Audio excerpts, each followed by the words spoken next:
I recently played the Battlefield 6 open beta extensively and I realized one beautiful thing about myself. I suck. Not in a kind of way where you think, oh, I'm just a little rusty, I'll warm up a few matches. No. I really suck, like all kinds of suckage. I was getting dunked on left, right, and center by kids who probably have homework due the next morning. That got me really thinking, maybe it's not that I suck at games, maybe it's that games have moved on and I'm just, well, older now. My reflexes might be a step behind, my eyesight a little blurry if I sit too far away, and if I lean forward in the chair for hardcore mode for too long, my back starts to rebel against me. I still love gaming, mind you, with my whole heart, but somewhere along the way my relationship with it has somewhat, well, changed. And that's where this video essay comes in, because 30-plus-year-old gamers are not washed, broski. They're not irrelevant. We are not fossils clinging to the glory days of old. We are something else entirely. We are old head gamers, and we deserve a defense even though no one really asked for it, and us millennials tend to want to give our opinions on matters no one really asked for. So without any more filler, subscribe if you're new and let's get into why old head gamers are actually the best gamers around.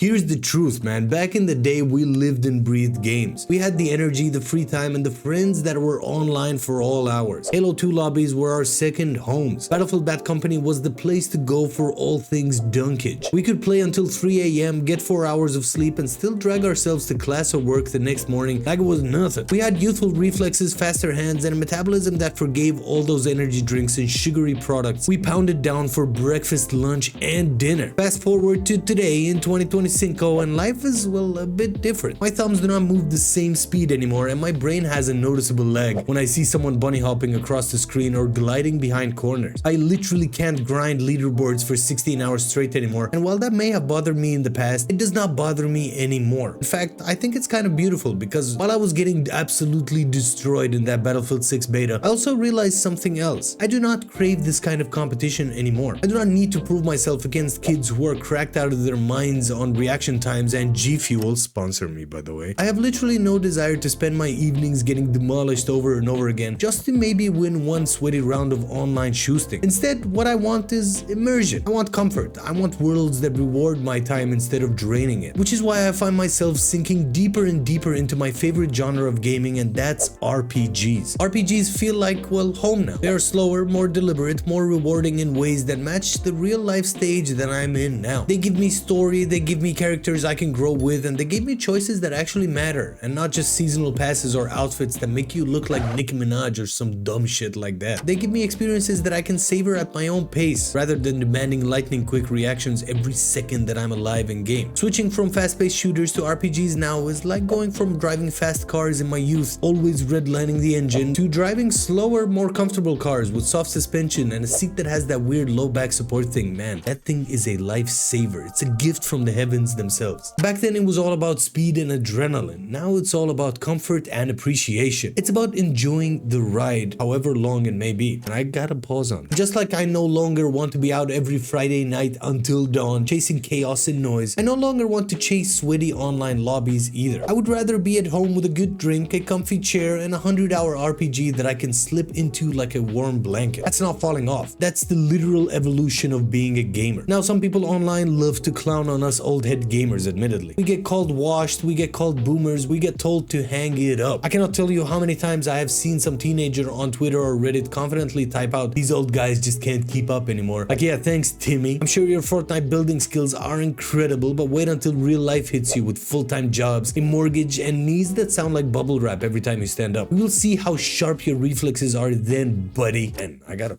freaking chill out on Timmy, man. I'm sorry, Timmy, if you're watching this. But that's the thing that really cracks me out about the young guns out there. They think it's all about the hands. They think gaming is only about being the fastest, most mechanical player in the room. But we old heads know something they do not. We see perspective. We have patience. We have appreciation for what games can be beyond just competition. We can sit with the story and let it wash over us, or get lost in a world and not care about efficiency or optimal builds. We might enjoy gaming the most when it's slowed down and your actions actually matter in different ways. And you know what? I will say it with my chest. RPGs are meant for old head gamers. They are the perfect genre for this stage of life. They reward consistency over speed and thoughtfulness over Twitch reactions. They let you put them down and pick them back up without punishing you for not playing 12 hours a day. And they hit you emotionally in a way that competitive games literally never do. When I think about the time I've spent with recent RPGs like Oblivion Remastered, AI Limit, or more recently Last Epoch for example, it feels like a genuine relationship. Like I invested part of myself into those games and they gave me something real back. You do not get that from kill death ratios or from losing to some cracked 14-year-olds who really have never actually touched grass, now that I think about it. RPGs give you stories, they give you growth, they give you closure. They give you something worth carrying with you for long after the credits actually roll. And that is why I say old head gaming is not about falling behind. It's about leveling up in a different way. We are not competing with raw reflexes anymore, or leaderboards, or skins, or anything anymore really. Like anybody can grind Fortnite or Apex Legends for 12 hours if they have the free time. But it takes a different kind of gamer to spend months savoring a long RPG and remembering it for years while also juggling a family, life outside of work, work itself, and self-care, man. That is not washed roski. That is wisdom.